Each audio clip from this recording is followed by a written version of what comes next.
Regeneration is to get a little bit further back from what was taken. And right now, of course, it's our language and culture and our history being taught in a school. For decades, the story of type O blood lingered at the edge of scientific understanding, an ancient genetic signature passed down through countless generations.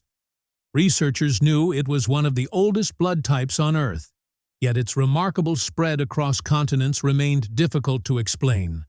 Why did this single blood type appear so frequently in certain populations, while others showed far more diversity? The clues were scattered in fragments of DNA, buried deep in time.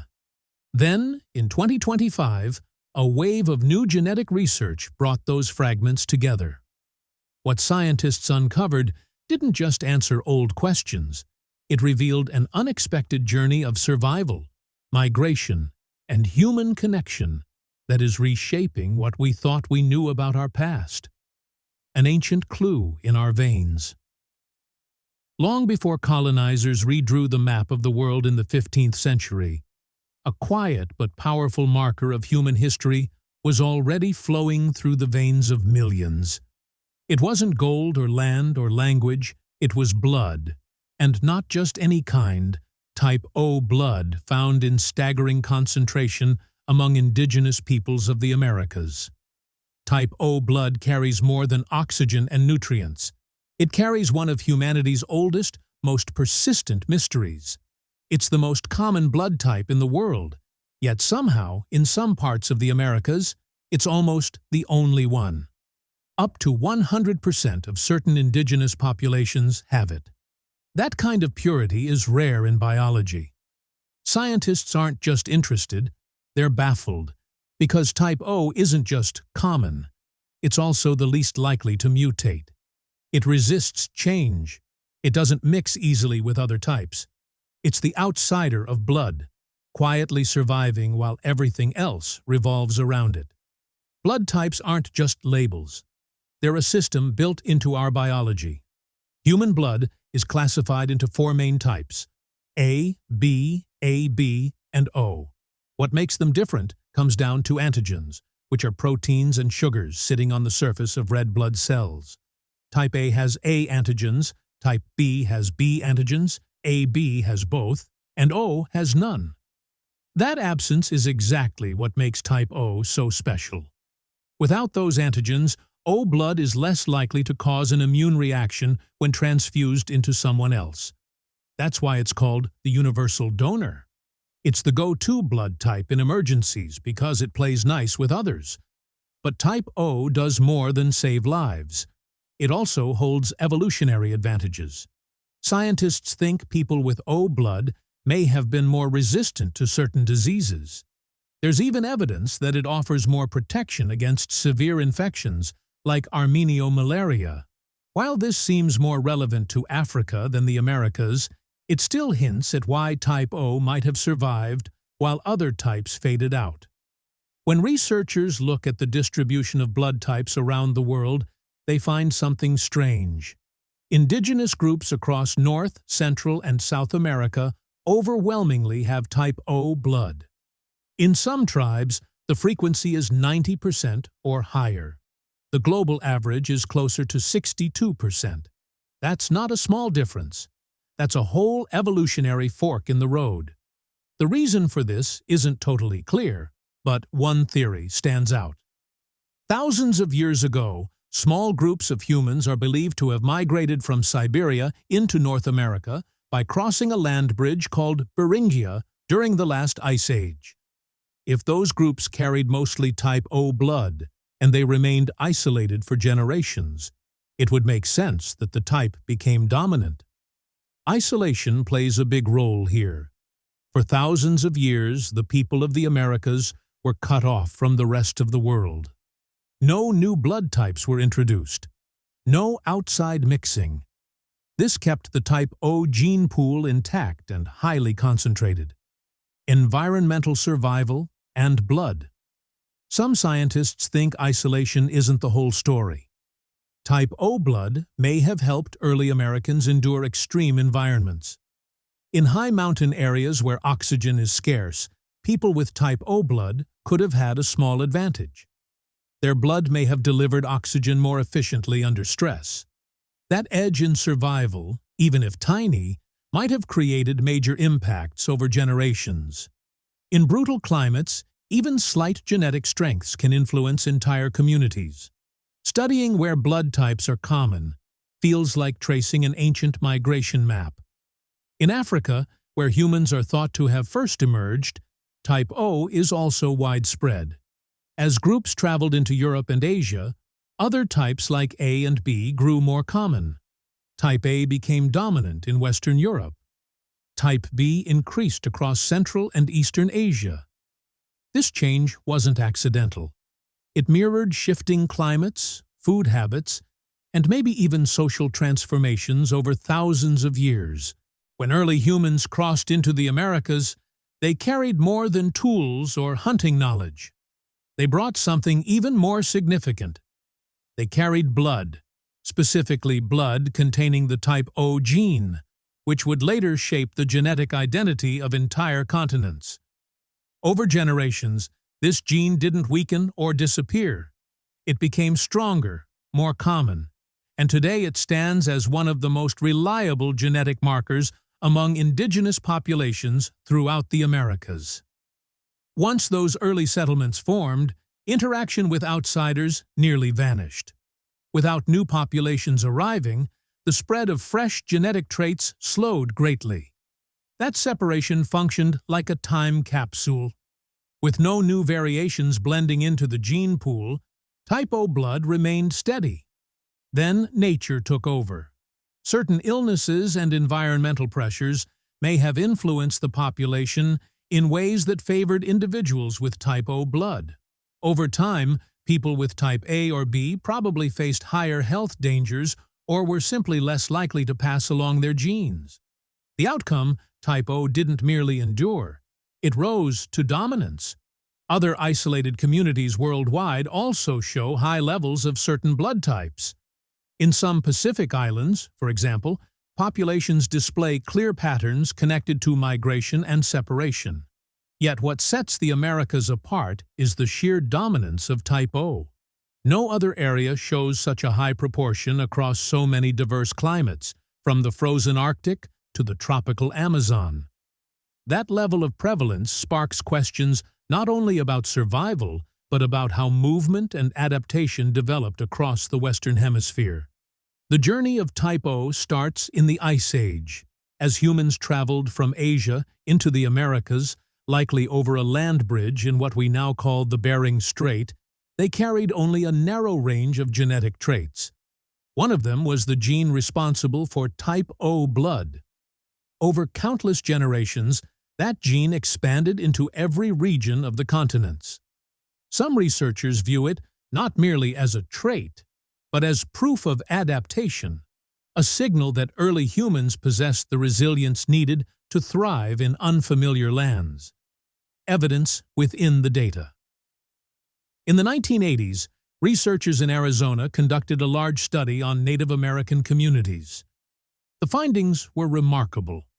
99% of those tested had type O blood. This wasn't only a regional occurrence.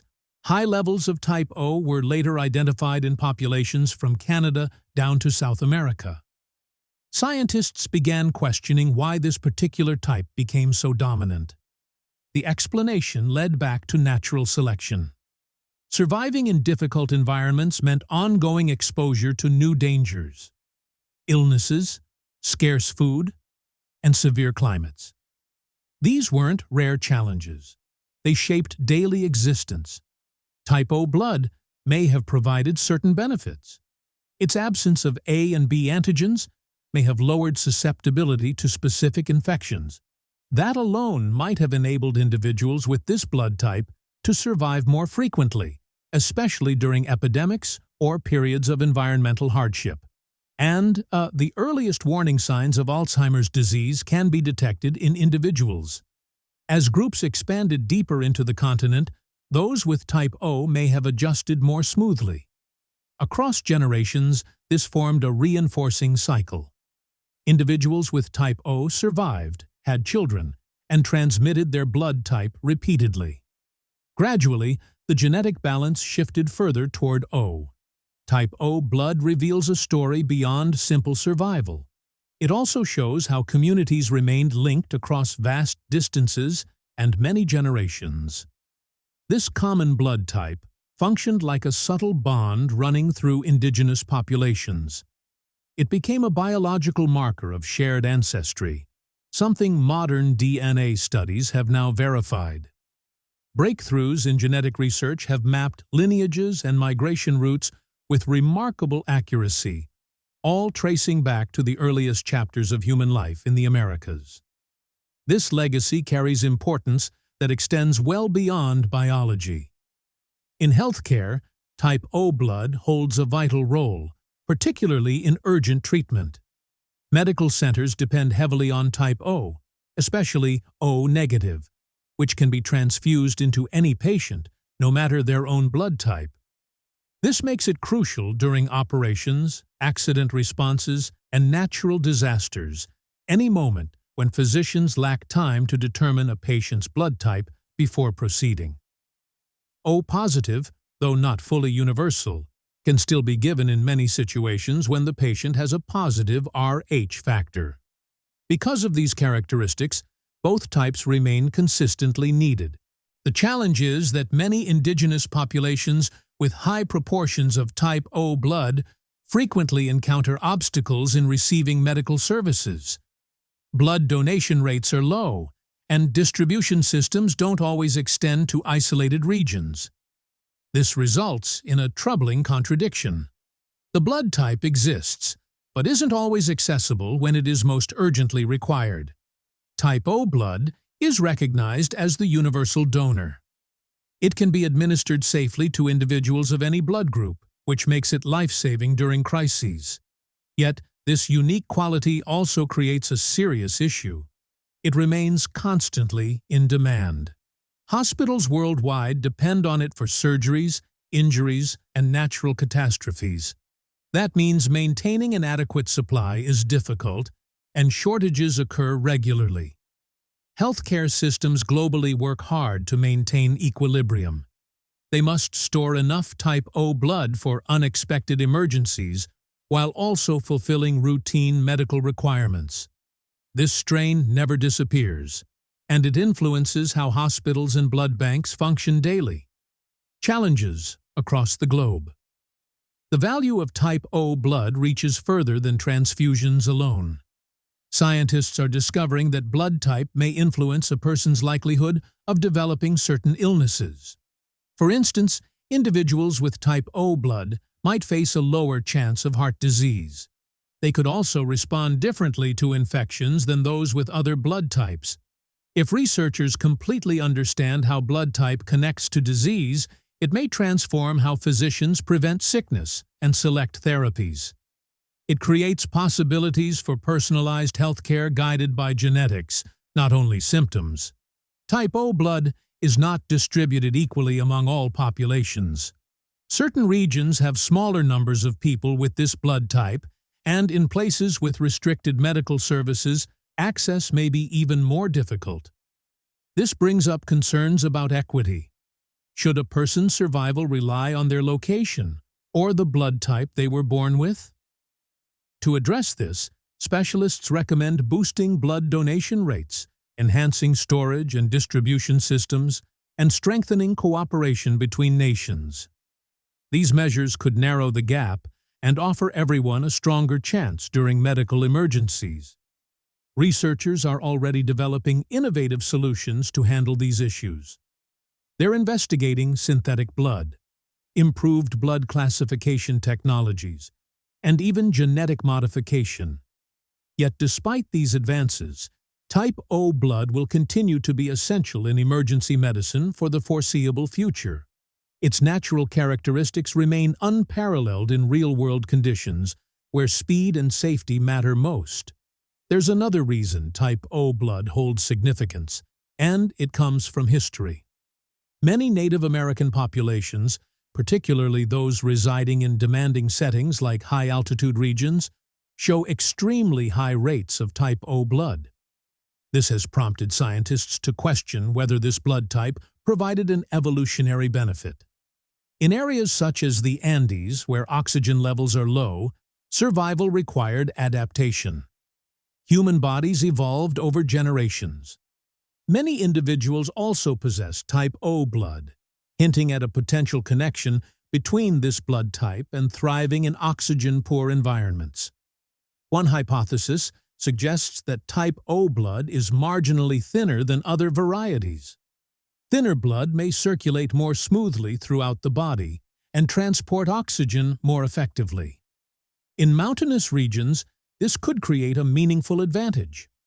There is also some indication that type O blood may provide stronger defense against particular diseases. For example, individuals with this blood type appear less prone to severe malaria. Although malaria was not a significant concern in pre-Columbian America, this concept reinforces the idea that lacking A and B antigens may assist in resisting other infections as well. Some researchers also think blood type might influence metabolism. Indigenous food patterns varied greatly by region. Some diets centered on seafood, others on maize or meat. Studies indicate type O blood could be better adapted for processing protein-rich, high-fat diets common among early hunter-gatherer communities. Within close indigenous societies, cooperation was vital. People with type O may have been subtly appreciated more during childbirth complications or traumatic injuries. As universal donors, they were able to assist others without requiring exact blood matches. That could have even elevated their social standing or increased their likelihood of forming families, gradually making their blood type more widespread. Naturally, no single explanation covers every detail. The benefit probably resulted from a combination of influences: climate, nutrition, illnesses, and social structures. Yet the trends remain compelling enough to keep researchers exploring further. Tracing ancestry through blood. In today's world, genetics has become a powerful resource for uncovering ancestry. By examining blood types and DNA, scientists can map the migration and development of ancient populations. This has been particularly valuable for Native American communities, where many families carry stories about their origins through generations. DNA science has helped countless individuals validate those traditions. In certain situations, it has even uncovered unexpected family connections. This type of analysis offers a stronger bond to personal heritage, especially for Native peoples, where the relationship between land, relatives, and history carries deep meaning. For instance, the descendants of Sitting Bull, a renowned Native leader, were able to verify their lineage using DNA analysis. It demonstrated how contemporary science can uphold and protect cultural identity. Certain genetic markers exist exclusively within Native American populations. These markers trace directly back to the earliest inhabitants of the continent, enabling their descendants to strengthen their sense of identity and historical continuity. By researching these markers, scientists gain insight into how communities migrated, adapted, and formed societies long before written records existed. And for many individuals, this understanding goes beyond research. It becomes a profound part of their personal story. When people of European descent today begin exploring Native heritage through genetic testing, it is seldom just a casual scientific curiosity. For many, it represents an effort to reclaim parts of themselves that history attempted to erase. It is not merely about interest, it is an emotional path toward restoring identity, language, and culture that colonization once silenced. DNA now assists individuals in rebuilding connections once believed permanently severed. For those seeking to understand their place within Native communities today, this link is more than symbolic. It can mark the start of deeper cultural engagement, studying ancestral languages, honoring traditions, and reconnecting with a broader Native identity denied to previous generations. Discovering Native roots through DNA also carries tangible real-world effects. In some instances, it may support access to certain rights, benefits, and acknowledgement extended to indigenous peoples. These are not abstract privileges. They can influence livelihoods, opportunities, and sometimes legal standing. A notable example is Leo Lapointe. His DNA findings verified what his family had always maintained. He was a direct descendant of Sitting Bull. That single scientific confirmation became both a deeply personal revelation and a public affirmation of historical lineage. His experience illustrates how this technology unites past and present in ways that are emotional, impactful, and profoundly human. Yet this story is not solely uplifting. Genetic testing introduces important ethical considerations.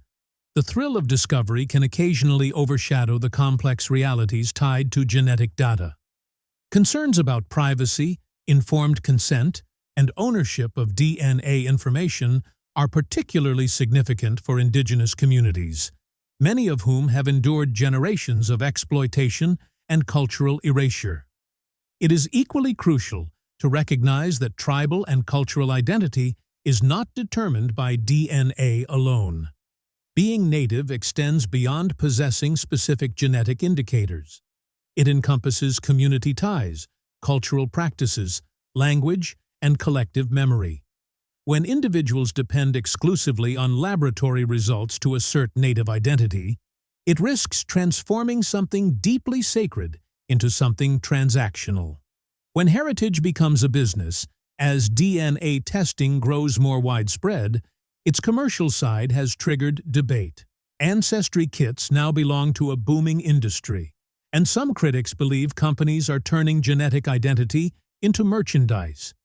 The issue becomes who is allowed to access this data, who benefits financially, and whether indigenous perspectives are truly respected throughout the process. If this innovation is meant to help individuals reconnect with their origins, it must also honor the communities whose histories are being revealed. Otherwise, DNA testing risks repeating historical patterns, extracting from native communities without offering anything meaningful in return. DNA has not only reshaped how we understand recent lineage, it has also transformed how we interpret ancient history. Reconstructing long-lost family lines has become increasingly precise, even allowing individuals to investigate prehistoric ties with early human relatives, such as Neanderthal and Denisovan.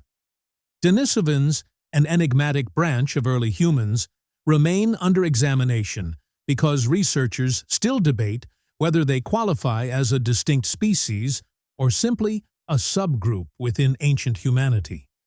What is clear is that both Denisovans and Neanderthals share notable similarities with modern humans, enough that many scholars classify them as subspecies of Homo sapiens. These populations were not as distant or unsophisticated as once believed. They possessed specialized abilities, highly developed brains, and successfully adapted to their surroundings. The assumption that Neanderthals lacked intelligence is now widely dismissed by scientific evidence. Findings reveal they used advanced tools, displayed social organization, and perhaps even created art and spoken language. Neanderthals did not disappear because they were inferior. Their decline occurred around the period when our own ancestors, Homo sapiens sapiens, began expanding across the globe. Roughly 40,000 years ago, Neanderthals and Denisovans started to vanish. The reasons remain one of science's enduring mysteries, yet solving it is central to understanding how modern humans became Earth's dominant species. Throughout this exploration, DNA remains essential, not only for examining the past, but for helping people today grasp their origins and identity. It is scientific, yet deeply personal, and in many respects, it is reshaping the narrative of human history. At times, research leads to surprising discoveries. A project that was not originally designed to explain Neanderthal extinction ultimately provided new insights into their disappearance. By carefully analyzing shared characteristics and genetic connections among Neanderthals, Denisovans, and modern humans, researchers uncovered fresh perspectives on what may have contributed to their decline. One of the most compelling revelations about Neanderthals involves their culture. Archaeological evidence points to artistic expression, refined craftsmanship, and even symbolic practices among these ancient people. Such findings overturn outdated portrayals that labeled Neanderthals as simplistic or unintelligent. Instead, they present a population capable of abstract reasoning and creative expression. Genetic studies contribute further depth to this narrative. Contemporary humans retain fragments of Neanderthal DNA, indicating that the two groups not only coexisted, but also interbred. This exchange likely shaped both populations and enhanced the genetic diversity visible in humans today.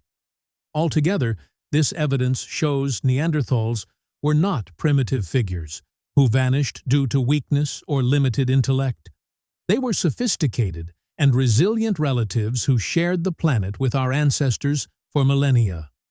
Acknowledging their influence on human evolution deepens our appreciation of the long and extraordinary path that led modern humans to become the prevailing species on Earth.